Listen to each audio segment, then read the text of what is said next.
Contiene elementos de lenguaje, salud, sexo y violencia que solo pueden ser escuchados por niñas, niños y adolescentes bajo la supervisión de sus madres, padres, representantes o responsables. Venezuela amanece con fuerza, Venezuela amanece en unidad, porque la fuerza es la unión. La fuerza es la unión, la fuerza es la unión, te digo. Venga toda Venezuela a organizarse. La fuerza es la unión, la fuerza es la unión. Y a poner tu granito de arena, dale por Venezuela. Actívate, en la unión está la fuerza. Por eso te digo que la fuerza es la unión. Muy buenos días.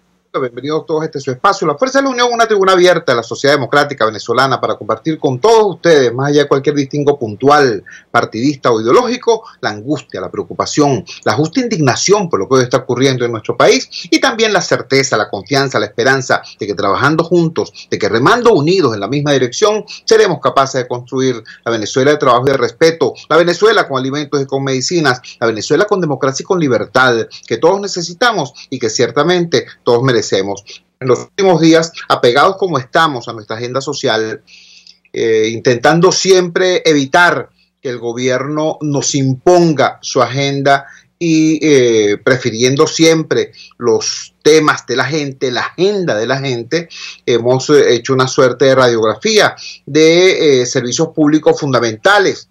Hemos hablado acá de la situación terrible del transporte público superficial y subterráneo en el caso de Caracas. Hemos hablado también del drama del agua y hemos visto con claridad cómo más de casi 2 décadas de descapitalización humana de ese servicio y de agresión sistemática contra los trabajadores y contra el concepto mismo de profesionalismo ha convertido el problema del acceso al agua potable y la exposición de las aguas servidas en uno de los principales problemas de salud pública del país. No, ya no es la falta de agua ya no es una incomodidad, no, es una tragedia. Hemos visto también el tema de la luz eléctrica, del acceso a la luz eléctrica. Ayer estaba, por cierto, ayer en la mañana, el ministro de Apagones y Excusas, el señor Mota Domínguez, dando unas explicaciones complicadísimas y chirrigüerescas a propósito de por qué los zulianos no tenían energía eléctrica. Allá en Maracaibo estaban instalando el Estado Mayor Regional del sector eléctrico y bla, bla, bla, bla. Bueno, ¿qué les puedo decir? La noche de anoche en Maracaibo fue una cosa absolutamente dantesca, absolutamente brutal. O sea, es Maracaibo, hermano. Un día fresco terminas con 35 grados a la sombra, 35, 36 grados a la sombra. Entonces, bueno, no tienes luz eléctrica, no tienes aire acondicionado, no tienes ventilador. Abres las ventanas para que sople la brisa, que no existe. Lo que ocurre es que se te llena la casa de zancudo. Entonces, bueno, así ocurren las cosas y por eso Maracaibo es una ciudad donde hay protestas incluso de madrugada. ¿Entiendes?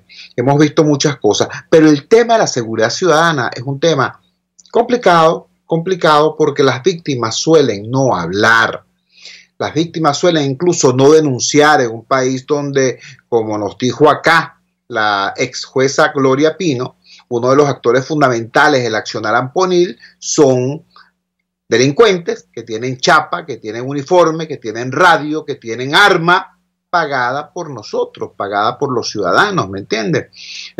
Advierto, no estoy hablando de todos los funcionarios policiales, pero estoy hablando sí de una altísima incidencia del factor policial en la actividad criminal.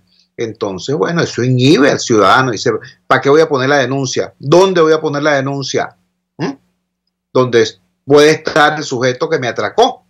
¿O que me secuestró? ¿O que me extorsiona? Esas cosas ocurren y ocurren con muchísima frecuencia. Por cierto, nosotros siempre hemos dicho, hay que denunciar, aunque solo sea para que queden los registros, para que quede constancia, hay que denunciar. Pero, repito, estamos hablando de un tema donde hay un espeso silencio.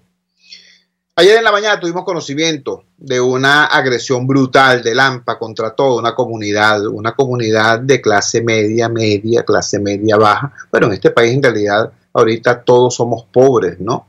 Hay dos clases sociales, los enchufados y los sobrevivientes. Entonces, quienes antes eran pobres, quienes antes eran clase media, quienes antes eran incluso clase media media y clase media alta, hoy todos pertenecemos a ese vasto conjunto social llamado los sobrevivientes. Bueno, en una comunidad de la antigua clase media ocurrió una agresión y tenemos a una persona dispuesta a narrar la experiencia. Tenemos en línea a Luisa Pérez. Luisa, muchísimas gracias por atender nuestra llamada madrugadora. ¿Qué fue lo que ocurrió en esa comunidad, en ese edificio? ¿Cómo fue afectada tu señora madre, tu pequeña niña? Cuéntanos, te escuchamos. Buenos días, Chuo. Primero, muchísimas gracias por la oportunidad que me das de, como bien lo mencionas, denunciar. No podemos ser cómplices de lo que está ocurriendo en nuestro país. Como lo mencionas, yo vivo en un sector de clase media, media baja. Ayer en la mañana, bueno, en la madrugada de antes de ayer, quiero decir, yo no vivo allí, vive mi mamá, quien se encontraba en ese momento con mi hija, y a las 5:30 de la mañana suena mi teléfono y me informan que el vigilante del edificio había sido amordazado y encañonado y que estaban atracando. Evidentemente, es una situación en la que tú ni siquiera has logrado abrir los ojos y ya estás recibiendo esta información, no sabes la magnitud de lo que está ocurriendo. A las 5:30 de la mañana, pues, transitar todavía en esta ciudad, sobre todo hacia esa zona, es un poco complejo.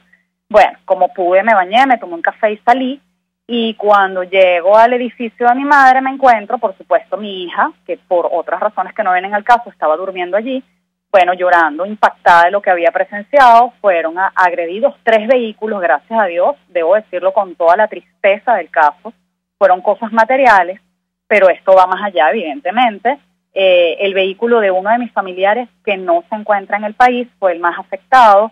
Nos desvalijaron el vehículo, nos lo dejaron con el capot y la maleta abiertos, sacaron todo lo que había adentro, se robaron un caucho de repuesto, uno de los cauchos traseros, aflojaron el caucho delantero también, solo que no se lo lograron llevar, la batería, bueno, con todo lo que implica a dejar todos los útiles y enseres personales de la persona tirados en el medio del estacionamiento. Bueno, realmente una escena dantesca, como lo mencionaba. Fueron 2 vecinos adicionalmente afectados, pero sin embargo el carro que más sufrió fue el de este familiar. Donde yo conversaba, hemos tenido varias reuniones de seguridad en la comunidad, se colocó la denuncia, los funcionarios policiales llegaron en horas de la madrugada, me informaron los vecinos. En la mañana cuando yo llegué estaba el supervisor de la zona junto con otro funcionario, conversamos mucho con ellos y ellos me hicieron mucho hincapié en la necesidad de denunciar, y no solo de denunciar, sino que cuando veamos alguna situación que nos parezca extraña, que le hagamos caso a ese instinto. Cuando veamos una situación extraña, cuando veamos un movimiento extraño, hay que llamar a los organismos de seguridad. Si bien, bueno, a veces uno pierde la esperanza y dice, mira, ¿para qué voy a denunciar si al final del día aquí no ocurre nada, aquí matan gente cada rato y nadie hace nada? Bueno, pero tenemos que dejar de ser cómplices de lo que está ocurriendo. No solamente fue el tema material, cuando yo me asomo a la puerta del estacionamiento, al portón, el cual fue violentado, el cual ahora implica un gasto porque nos dañaron las 2 puertas de acceso principales al edificio, nos dañaron el portón de acceso al estacionamiento, la persona que presta su servicio de vigilancia sin ningún tipo de armamento, sino solo su celular, que además se lo robaron, le robaron sus documentos, fue agredido, fue amarrado, fue golpeado. Oye, estamos en un estado de indefensión absoluto, y cuando me asomo al portón veo que además nos habían dejado una gran porción de excremento en la puerta del estacionamiento. Entonces, ¿cuál es el mensaje que nos están queriendo decir? ¿Cuál es el mensaje? Es muy claro, evidentemente, ¿no? Pues bueno, pienso que tenemos que hablar, tenemos que decir lo que está pasando, tenemos que dejar de ser cómplices con el silencio de lo que está ocurriendo. Me preocupa, y mi preocupación va más allá. Sí, hoy es un tema material, pero estás violentando el espacio vital de mucha gente, donde hay personas mayores, donde hay niños. ¿Qué es lo que viene después? ¿Qué es lo que va a ocurrir después si no tomamos una actitud de ciudadanos y nos plantamos ante lo que está sucediendo? Un poco eso era lo que yo quería transmitir, es llamar a la reflexión, más allá del problema económico, que es muy grave lo que estamos viviendo. Como tú lo mencionas, somos unos sobrevivientes, la gente decente, la gente que trabaja, la gente que se para a las 4 de la mañana para ir a su lugar de trabajo, sorteando todo tipo de obstáculos, sin agua, sin transporte, sin luz. El venezolano sigue en pie. Entonces, oye, ¿por qué nosotros tenemos que estar pasando por esta situación? Hay que llamar a la reflexión. ¿Qué es lo que está ocurriendo? ¿Qué es lo que pasa a nivel de valores, la descomposición que estamos viendo en nuestro país? Eso es lo que más me preocupa, y los que tenemos hijos, y tú como yo lo sabemos, tenemos que, oye, enfocarnos en los valores, en tratar de mantener eso en el hogar, eso que nos mantiene en pie todavía. Un poco eso es lo que yo quería transmitir con esta conversación contigo. No, y te lo agradecemos profundamente, Luisa. Era Luisa Pérez. Por supuesto, Luisa Pérez no se llama Luisa Pérez. Ejerciendo ese privilegio que nos da la ley del periodismo, estamos protegiendo nuestra fuente. Como habrán advertido, ni ella ni yo hemos dicho exactamente dónde queda el edificio que fue objeto de esta agresión, la comunidad que fue objeto de esta agresión. Eso forma parte de intentar proteger a la fuente de la información y a esta comunidad agredida, violentada. Puedo darles un dato. Hace 48 horas circuló por internet un video de un edificio ubicado en la Avenida Libertador. Allí fue posible ver cómo 3 sujetos registrados en las cámaras de seguridad,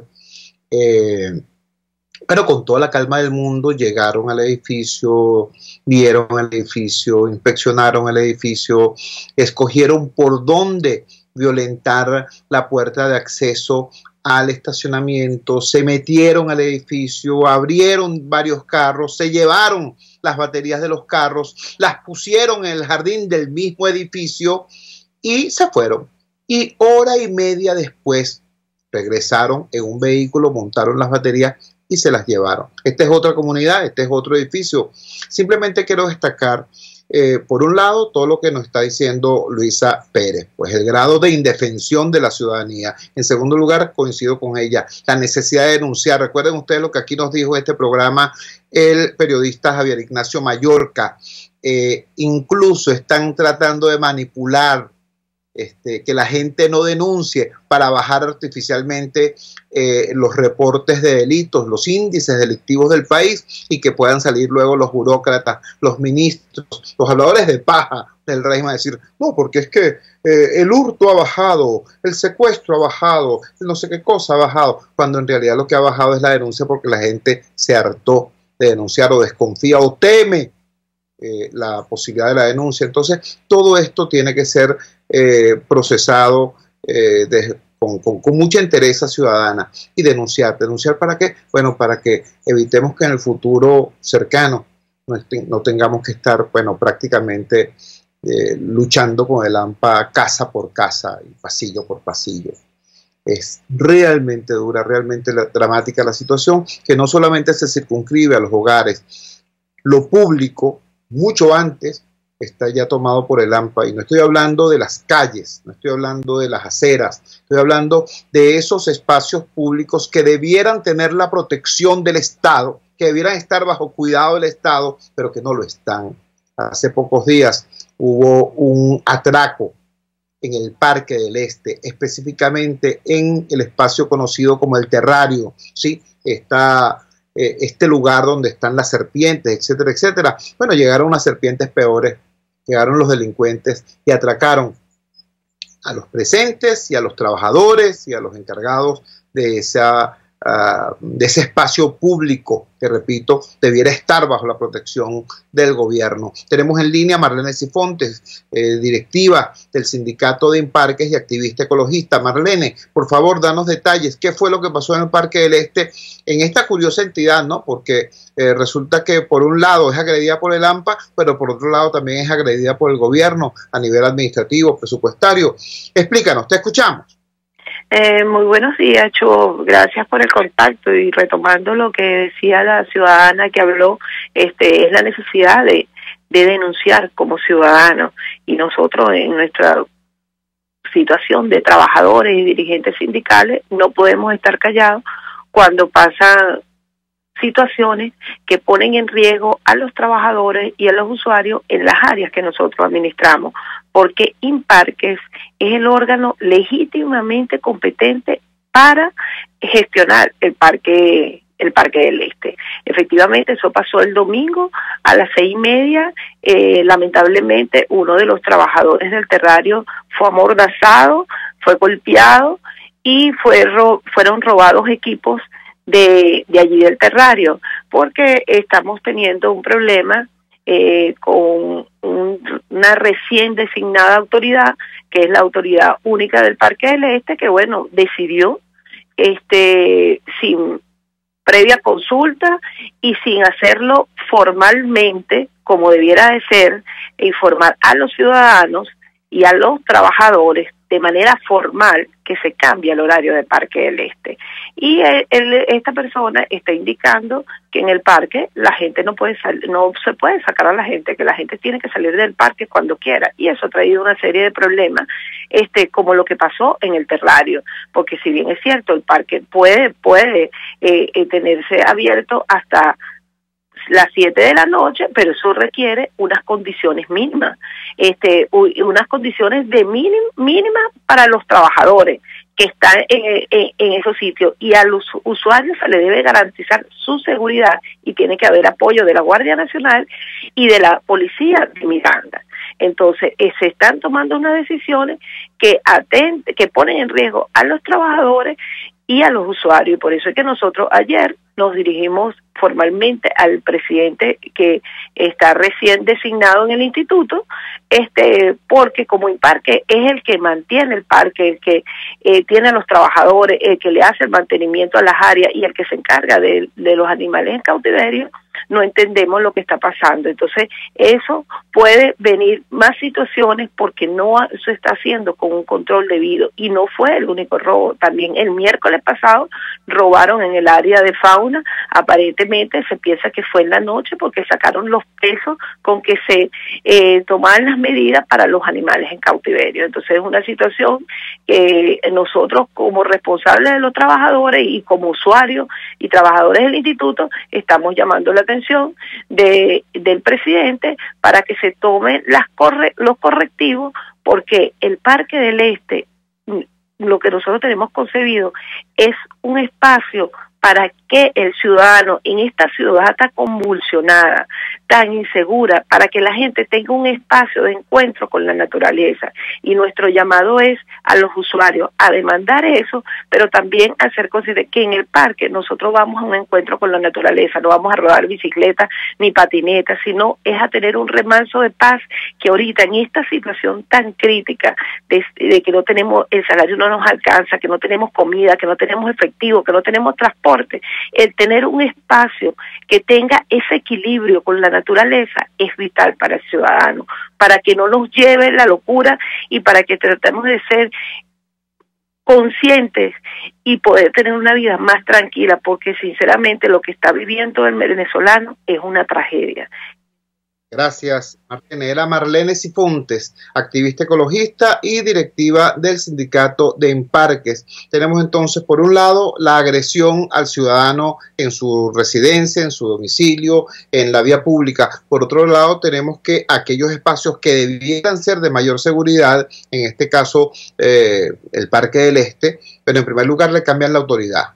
En segundo lugar, la autoridad no sabe lo que hace, ¿no? El tipo ordena que el parque esté abierto hasta las 7 de la noche, pero no toma las medidas de protección adecuadas para que tanto los usuarios como los trabajadores del parque puedan estar efectivamente con la debida seguridad hasta esa hora. ¿Qué ocurrió? A las 6:30 de la tarde fue atracado el terrario del Parque del Este, el aterrador terrario del Parque del Este. Entonces, este es el planteamiento hecho por Marlene Cifontes, ubicándonos en el contexto de todo lo que esto implica para la ciudadanía. Vamos a la siguiente pausa comercial y ya regresamos con muchísimo más de La Fuerza. La fuerza es la unión. Usted escucha Unidad, la fuerza es la unión, con Chuo Torrealba por RCR 750 AM. Puedes seguirnos en nuestras redes sociales, en Twitter, @RCR750, la radio que se ve. En RCR somos vanguardia.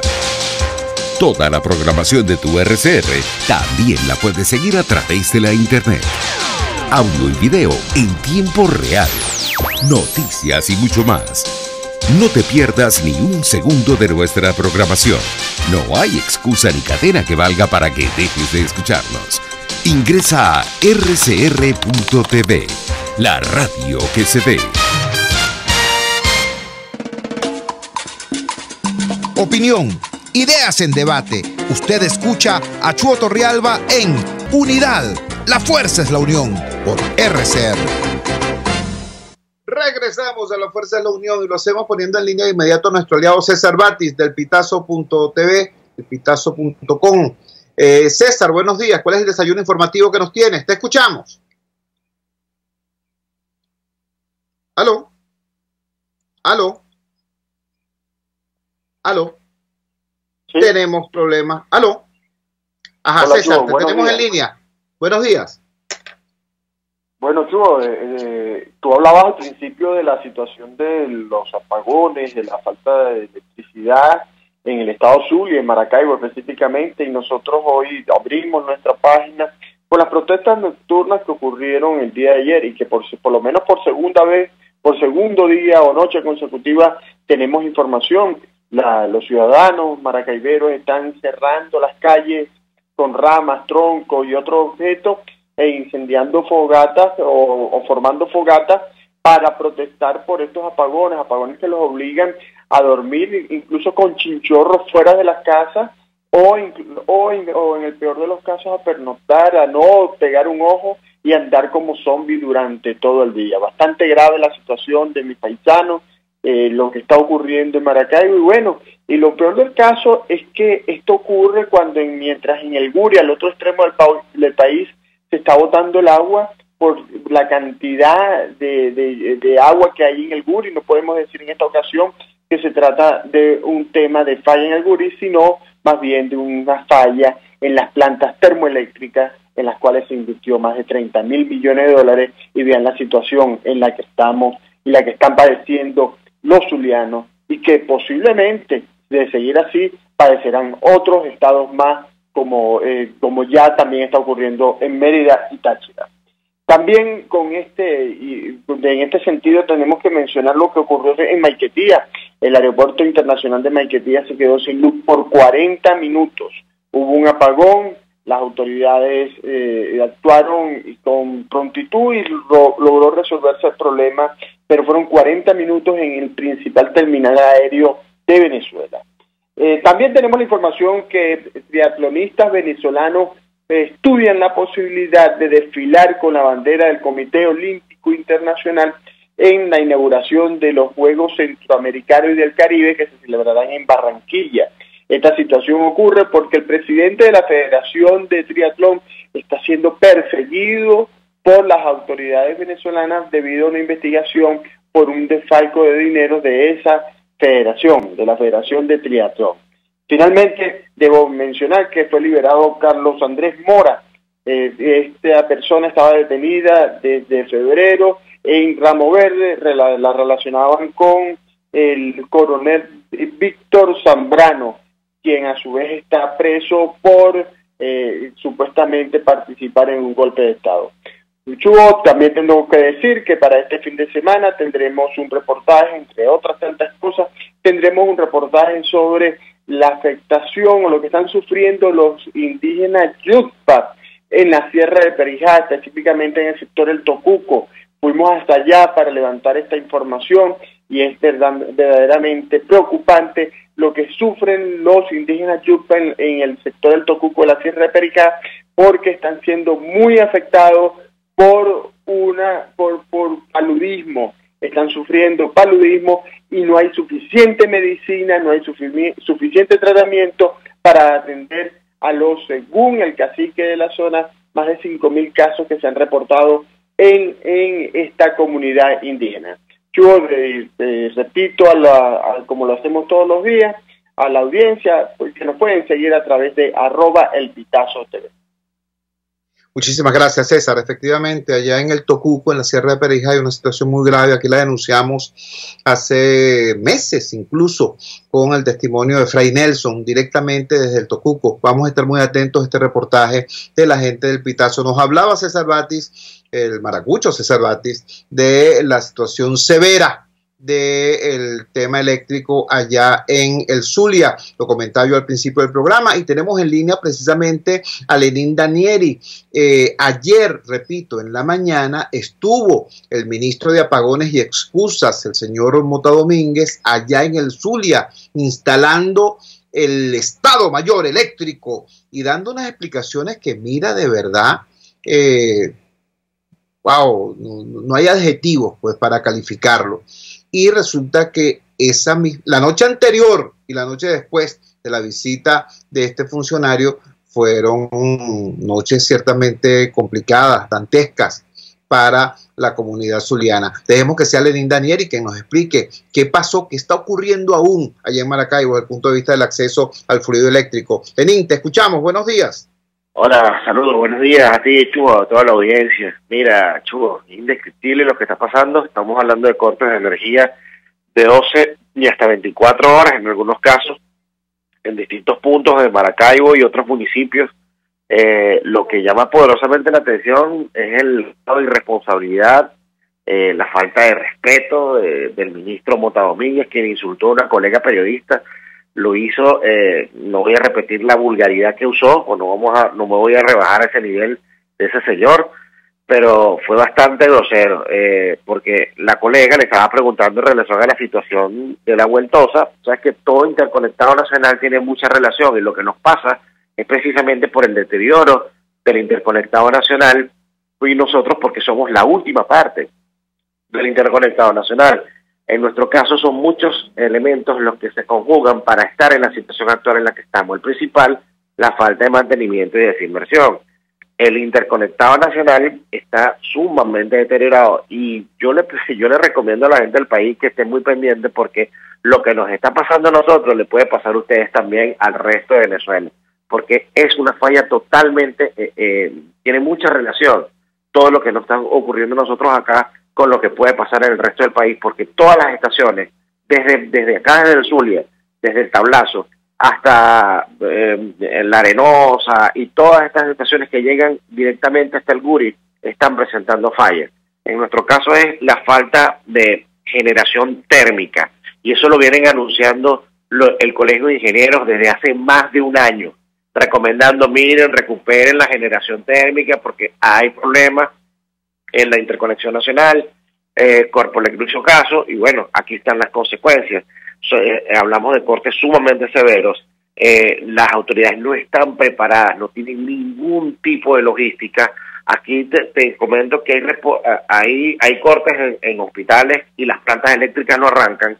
Ya hay casos de muertes en la UCI precisamente por esta situación, y nadie dice nada. Aquí las autoridades simplemente se hacen los locos. Por ahí hablaron de que van a entregar unos bombillos. Dios mío, ¿con qué energía lo van a alumbrar esos bombillos? O sea, no se le ve seriedad al asunto, y es lo más preocupante, porque estamos hablando de un tema sumamente delicado que ya ha ocasionado protestas y manifestaciones. Ayer hubo no menos de 20 manifestaciones. La ciudad quedó totalmente colapsada entre apagones y la protesta. La circunvalación número 1 la cerraron por completo, la avenida Los Atilcos, en el sur de Maracaibo, también en la vía hacia Machique de Perijá. Mira, todo cerrado precisamente por eso, porque la gente está desesperada. Tú no te imaginas lo que es estar, porque es muy fácil decir a Mota Domínguez, mira, vamos a 4, 8 horas, y todas las horas que sean necesarias. Es muy fácil decir eso sin vivir aquí, es muy fácil decir eso sin padecer lo que están padeciendo las personas justo en este momento, cuando pasan tanto tiempo sin electricidad con unas temperaturas tan altas. Es horrible, Chugo. Ayer tú no te imaginas la cantidad de personas que yo entrevistaba que me decían, mira, es horrible porque no he dormido nada, yo no sé si como, yo no sé si camino, yo no sé qué estoy haciendo en muchas oportunidades, ¿no? Ando como zombie porque en verdad no duermo. Bueno, yo te digo que afortunadamente ayer, por lo menos en mi caso, en el sector donde estoy, me nos perdonaron, pues, porque nos estaban quitando la luz todas las noches, y hasta gran parte de la madrugada. Ayer nos la quitaron como hasta la 1:30 de la mañana, y gracias a Dios no se ha ido. Es posible que se vaya ahorita a la mañana, pero en otros sectores los cortes son horribles, Chugo. Empiezan a las 9 de la noche y terminan a las 6 de la mañana, y en muchos casos se extienden hasta gran parte del día. Y hasta ahora de las autoridades solo excusas, excusas y más excusas. Lenín, te agradecemos altamente este reporte que nos estás dando desde el propio lugar de los acontecimientos de Maracaibo. Hay una afirmación que hace Lenín Danieri que es absolutamente correcta. Dice, ojo, venezolanos de cualquier parte del país, porque esto que nos está ocurriendo en Maracaibo puede ocurrir mañana en cualquier sitio, porque es una falla sistémica, es una falla de toda la estructura. Lo que está ocurriendo por la falta de mantenimiento, por la desinversión, por el robo, hay que decirlo, por la corrupción, hay que decirlo. Bueno, prueba de ello es lo que ocurrió ayer a nivel aeronáutico entre Maracaibo y Caracas. Hubo un avión que salió de Caracas, de Maiquetía para Maracaibo y tuvo que regresarse por la falla eléctrica en el aeropuerto de La Chinita. Pero poco tiempo después hubo una emergencia eléctrica de 40 minutos aquí en Maiquetía. ¿Entiendes? Ahora, mientras que en Maracaibo y otros lugares del país se va la luz, se va la energía eléctrica, porque no hay, en otros lugares del país están utilizando el corte eléctrico como instrumento, como arma para atacar la libertad de expresión. Ya aquí denunciamos lo que ocurrió en Maturín, en Tucupita del Tamacuro. Allí sacaron del aire a Radio Fe y Alegría y a la emisora Chévere 97.5 FM, bueno, no acudiendo a Conatel, no acudiendo a ninguno de los procedimientos burocráticos ordinarios, que son perversos, pero por lo menos se disfrazan de procedimientos, ¿no? Allá aplicaron algo que la gobernadora llamó la operación cuchilla. Le bajaron la cuchilla a esas dos emisoras. Hoy Radio Fe y Alegría está al aire con programación nacional. No, se están absteniendo de emitir contenidos locales para evitar la furia cuchillera de la gobernación. Y la otra emisora sigue fuera del aire. Pero eso que pasó hace semanas en Bolívar ocurrió ayer en Tucupita, ocurrió ayer en Ciudad Guayana. Exactamente lo mismo. Ustedes recuerdan cuando acá en este espacio ese superperiodista de Guayana, Damián Prat, denunció que la emisora Radio Pentagrama había sufrido una amenaza, una amonestación, la apertura de un procedimiento por parte de Conatel. Bueno, se dejaron de cosas. En vez de estar agitando papeles, les aplicaron la operación cuchilla también, lo cual es gravísimo porque te revela que lo ocurrido en Tucupita no fue una malandrería particular, sino que forma parte de un protocolo de censura, de un nuevo protocolo de censura. Pero dejemos que sea Damián Prat quien nos cuente qué fue lo que pasó en Guayana, tanto con Radio Pentagrama como con TV Guayana. Damián, gracias por atender nuestra llamada madrugadora. Te escuchamos. Buen día, Arturo. Qué gusto estar de nuevo con todos ustedes a través de esta señal. Que, por cierto, un día de estos que tengas chance, sería interesante comentar algunas cosas sobre lo del sistema eléctrico, que yo estaba escuchando el reporte que te hacían tanto Lenín Danieri como César Batti, y hay algunos comentarios que se me ocurren, pero bueno, otro día. Mira, efectivamente, el pasado viernes no pudimos salir al aire en el programa, porque desde la madrugada cortaron la energía eléctrica en un circuito pequeño donde está el edificio de la emisora, y bueno, por supuesto eso se extendió, creo recordar, hasta media tarde, ¿no?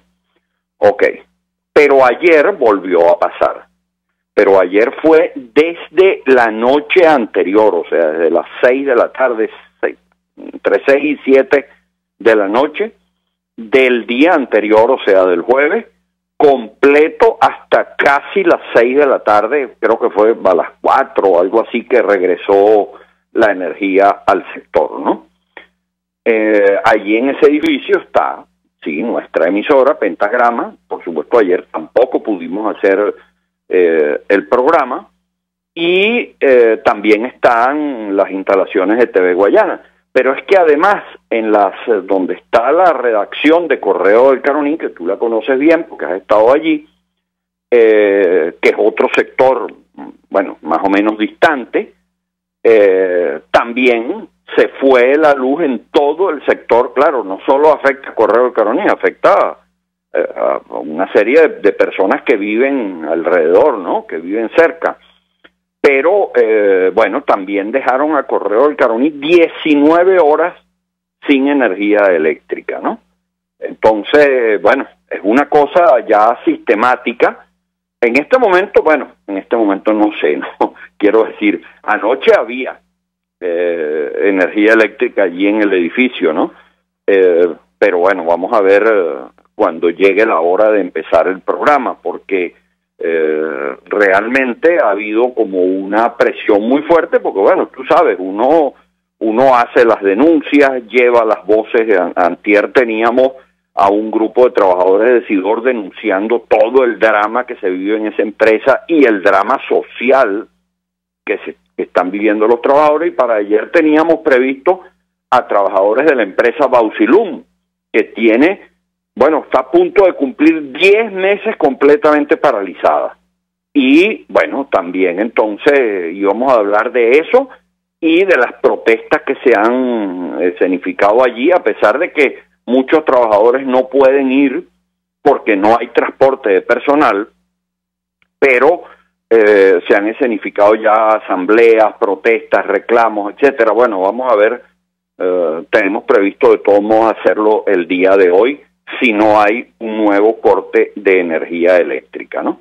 Hay una situación muy dramática. Por cierto, permíteme aprovechar para recomendarle a la gente, nosotros escribimos 2 reportajes que se publicaron en Tal Cual, uno la semana anterior y uno se publicó este lunes. Están allí en la página web de Tal Cual. Todos saben que ya Tal Cual, pues lamentablemente, como parte del cerco de censura, no puede salir en periódico impreso, sobre el desastre que está ocurriendo aquí en Guayana con la producción industrial. Y ese desastre le importa mucho a toda Venezuela, no es un problema de Guayana, es un problema de toda Venezuela, porque la producción en cadena de productos de acero y de aluminio son esenciales para que funcionen 200, 300 empresas en toda Venezuela, que con ese acero y con ese aluminio hacen, N productos que ustedes se pueden imaginar mirando a su alrededor en la vida diaria. Sí, Damián, te tomo la palabra. La próxima semana vamos a conversar sobre el tema eléctrico, y sabes además por qué, además de tu acertado y oportuno planteamiento. Bueno, porque ayer el señor ministro de Excusas y Apagones, el señor Mota Domínguez, el mayor general Mota Domínguez, decía que había una agresión por parte de delincuentes, de criminales, de personas que se montan en los postes y agarran con un cuchillo, entonces no sé qué cosa, tal. Fíjate tú, yo estoy de acuerdo con Mota Domínguez. Yo creo que nuestro servicio eléctrico, nuestro sistema eléctrico ha sido agredido a mansalva por criminales. Pero el criminal no es el sujeto desesperado que una comunidad, como tiene muchísimo tiempo sin luz, se monta para tratar de hacer una conexión pirata y dotar de energía eléctrica a su comunidad. El criminal no es ni siquiera el sujeto que, empujado por el hambre, dejó de trabajar en una empresa, dejó de trabajar en un comercio y se convirtió en chatarrero y anda por ahí robando cables para venderlo. Todo eso, por cierto, muy censurable. No vale. Criminales son los tipos que, al amparo de las leyes, las varias leyes de emergencia eléctrica, se forraron de dinero comprando material como chatarra y vendiéndoselo al país como plantas termoeléctricas nuevecitas, ¿no? Esos son los criminales, esos y los funcionarios que en connivencia con esos sujetos se hicieron multimillonarios. La cantidad de real que le han robado a este país con el cuento del sistema eléctrico es una cosa brutal.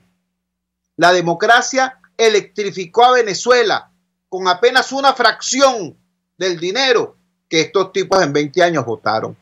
¿Me entiendes? Entonces, me interesa mucho que ciertamente la próxima semana conversemos con Damián Prat, que tiene una visión bien interesante y bien completa de todo este tema eléctrico. Vamos a la siguiente pausa comercial y ya regresamos con muchísimo más de La Fuerza. La fuerza es la unión.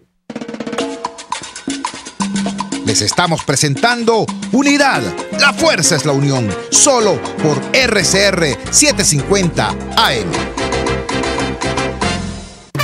Cuando pienso en frescura, pienso en Central Madeirense. Y sé que solo allí encontraré lo mejor en productos de primera calidad, donde las frutas y vegetales son traídos directamente del campo, con olor a tierra fértil, a tierra venezolana. En Central Madeirense.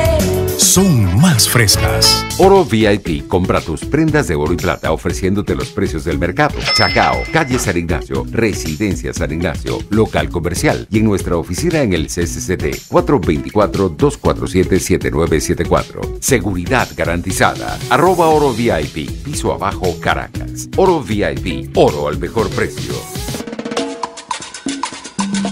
Les estamos presentando Unidad. La fuerza es la unión. Solo por RCR 750 AM. Regresamos a La Fuerza es la Unión y vamos a escuchar de inmediato una entrevista exclusiva que le hicimos a la periodista Sebastiana Barraez.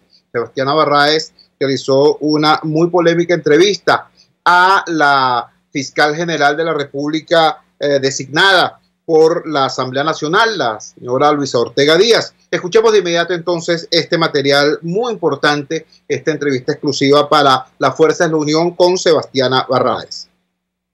Estamos conversando ahora con la periodista Sebastiana Barraez. A Sebastiana la hemos tenido en reiteradas ocasiones en este espacio porque ella es generadora de información de verdad, no de propaganda, no de rumores, no de chismes, sino de información con base cierta.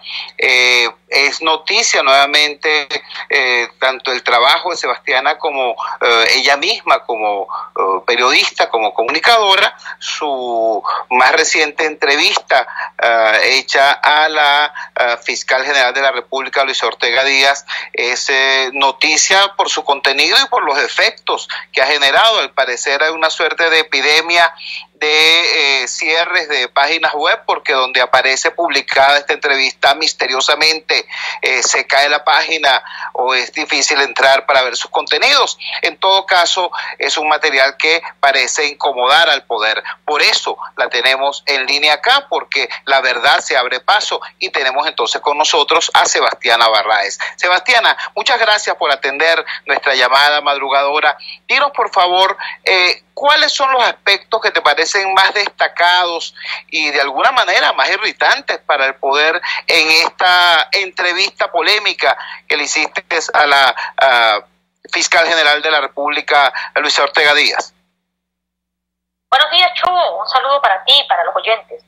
Hay varios aspectos en esa entrevista que sin duda alguna pues causan, digamos, irritabilidad en las instancias de poder y del gobierno. Creo que una de ellas, sin duda alguna, es cuando la fiscal revela haber sido llamada el día 28 de diciembre, cuando ella se encontraba fuera del país, y Diosdado Cabello le advierte que debe regresar porque el presidente Chávez murió.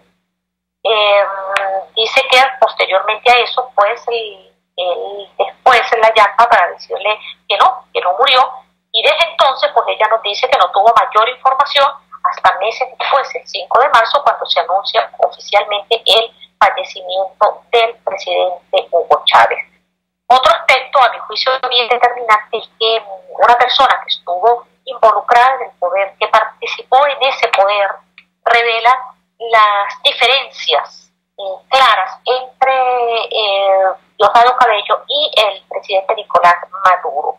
Incluso revela que Diosdado le confesó que él sería el candidato presidencial para las elecciones que debían realizarse en diciembre de este año y que fueron adelantadas para el 20 de mayo. Yo no descarto que lo que ella está diciendo ahí sea cierto, porque recordemos que el propio Diosdado Cabello ha reconocido públicamente que él fue quien la defendió, la protegió, y ha reconocido pues la estrecha relación que había entre él y la fiscal en el exilio. Otro hecho que a mi juicio también es relevante es cómo la fiscal evidencia la manera como se obstaculizó el proceso para llevar adelante el referéndum revocatorio contra Nicolás Maduro, y la intromisión del presidente del Tribunal Supremo de Justicia en ese proceso. Además resalta cómo es que por encima de la decisión del Ministerio Público, donde ella se negó a abrir una investigación para impedir ese referéndum, pues surgió un tribunal de control que, como ella explicaba en la entrevista, es algo así como la persona de más bajo nivel dentro de una estructura la que finalmente decide detener un proceso que perfectamente estaba evidenciado que era legal, porque eso es el ejercicio de los derechos políticos. Y un aspecto, a mi juicio, también muy relevante, y estimados radioyentes, es que la fiscal evidencia la gran influencia que tiene Jorge Rodríguez sobre el presidente de la República, incluso cuando ella revela que Jorge Rodríguez le dice que él la va a llevar a una reunión con el presidente, así sea con una grúa, e incluso entrar al dormitorio donde ella está acostada, para presionarla para que ella asista a esa reunión, a la que finalmente ella decide ir colocando las condiciones de que la reunión sea privada con el presidente, pero finalmente lo que se encuentra apenas abre las puertas es que allí estaban encendidas las cámaras venezolanas de televisión. Yo creo, Chu, que esta entrevista es muy evidente de lo que ha ocurrido en el poder en Venezuela durante estos años, y que la fiscal la descubre en esa entrevista, que, como tú bien señalas, fue colocada en la web .decorte.com, página que fue ayer tumbada y que hoy colocamos en la web Sebastiana Sin Secretos, y también está en otros portales de comunicación. Estamos conversando con Sebastiana Barraez, periodista, investigadora y destacada profesional de la comunicación, que acaba de realizarle una muy polémica entrevista a Luis Ortega Díaz, fiscal general de la República designada por la Asamblea Nacional, que era la entidad competente para ello. Sebastiana, dices bien, quizás este texto sea muy revelador de lo que ha venido ocurriendo durante mucho tiempo al interior del oficialismo. Tres preocupaciones me asaltan en este momento. Primero, si en la manera como actuó la oposición, los hechos del primer semestre de 2017, etcétera, etcétera, no habrán operado más bien para compactar a ese oficialismo que se veía con fracturas.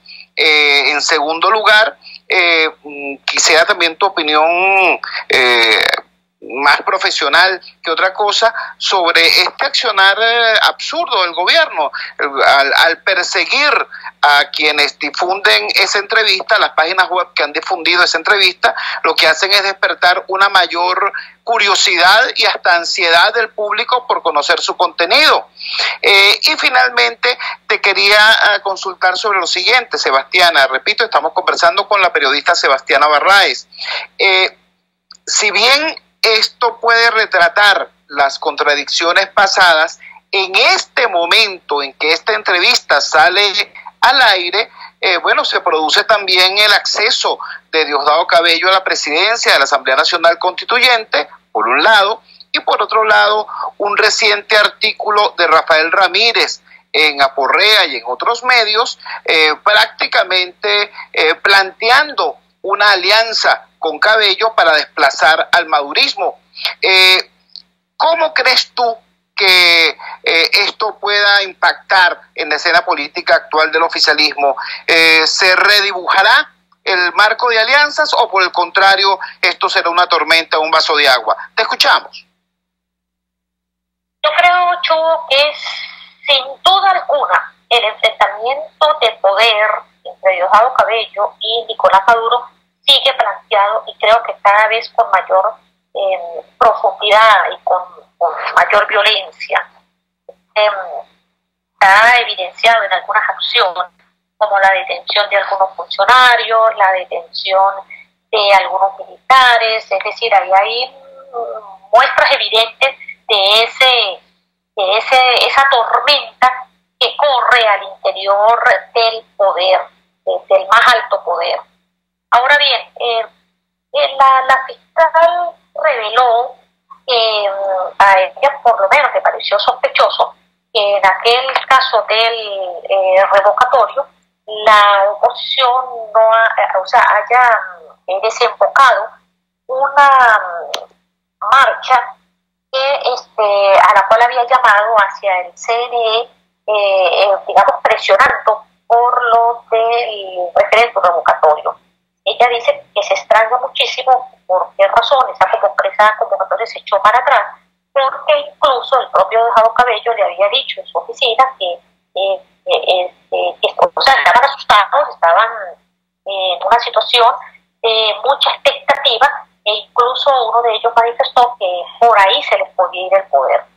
Y además, pues bueno, es evidente, yo creo que no es ningún secreto para el país, que las profundas contradicciones al interior de la oposición pues han marcado de alguna manera le han dado un gran espaldarazo al gobierno, porque es lo que hace que ante una situación de tanta crisis como la que se vive en Venezuela, una situación de un país con instituciones sumamente frágiles y una situación generalizada de hambre como la que sufre el país, pues el gobierno se mantenga muy campante en el poder y tenga incluso la fuerza para poder ir a unas elecciones cuyos resultados terminaron imponiéndose para ellos. Entonces, yo creo que no hay un secreto realmente en el país de que aquí ha habido una gran conspiración contra el pueblo venezolano desde sectores de la oposición y desde sectores del chavismo,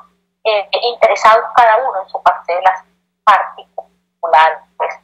Y que esta situación pues nos ha llevado a tener un país en este momento con mucha desesperanza, con mucha frustración, mucha gente lo que ha optado por irse del país y nosotros pues resignados a tener que vivir en esta terrible crisis como la que se está enfrentando.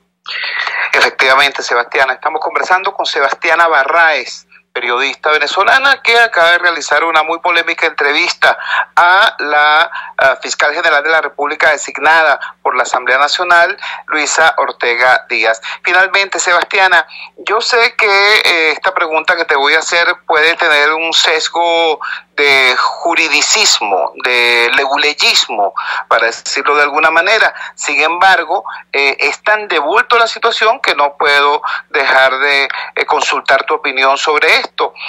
Si en efecto la propia fiscal general de la República es de alguna manera testigo de cargo sobre la muerte del presidente Hugo Rafael Chávez a finales de diciembre, cuando ocurre este lamentable deceso, y es en marzo posterior del año siguiente cuando se produce el reconocimiento oficial de este fallecimiento, todo lo actuado bajo en ese paréntesis, por así decirlo, en ese lapso, digamos que está aquejado de un severo déficit de legalidad, para decirlo de manera más o menos elegante. Eso es ciertamente la piedra de toque de ilegitimidad de todo lo actuado en ese periodo y posteriormente, o es sencillamente una raya más para un tigre, es decir, una conducta antijurídica dentro de un universo de conductas similares? ¿Qué opinas tú como conocedora del proceso político venezolano?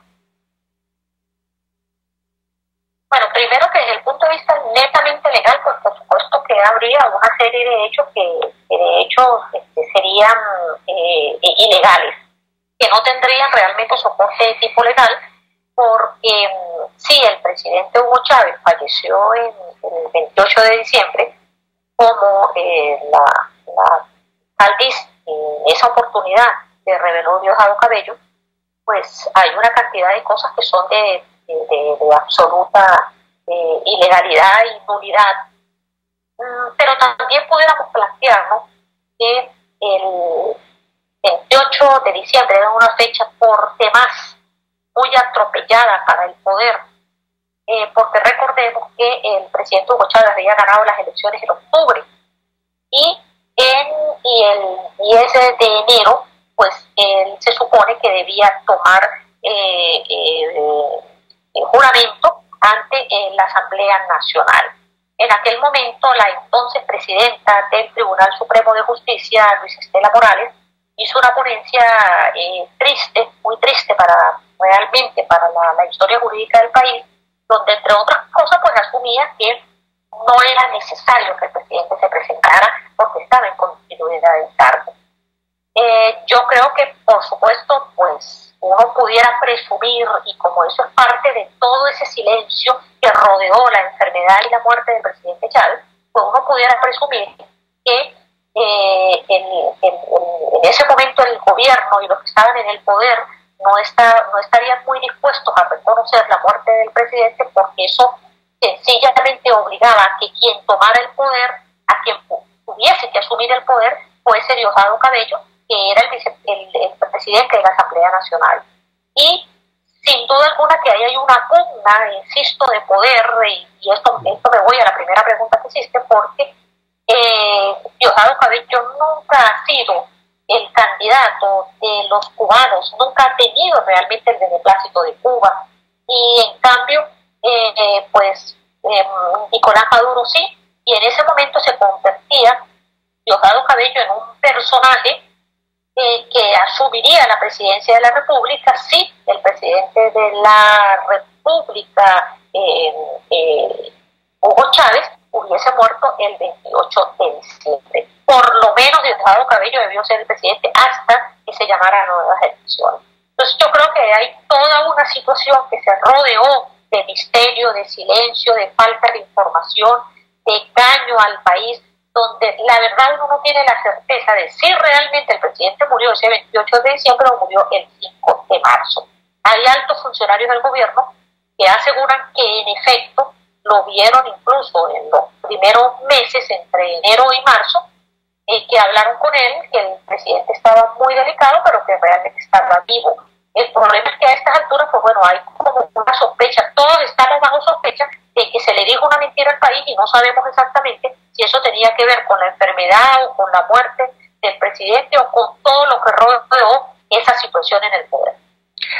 Bueno, Sebastiana, te agradecemos profundamente que nos hayas regalado estos minutos en esta madrugada del viernes 13 de julio. Era Sebastiana Barraez, periodista venezolana. Muchas gracias, Sebastiana. Gracias a ti, Chuy, y a los oyentes. Bueno, trabajamos para ustedes en la dirección general de la emisora, Jaime Nestares.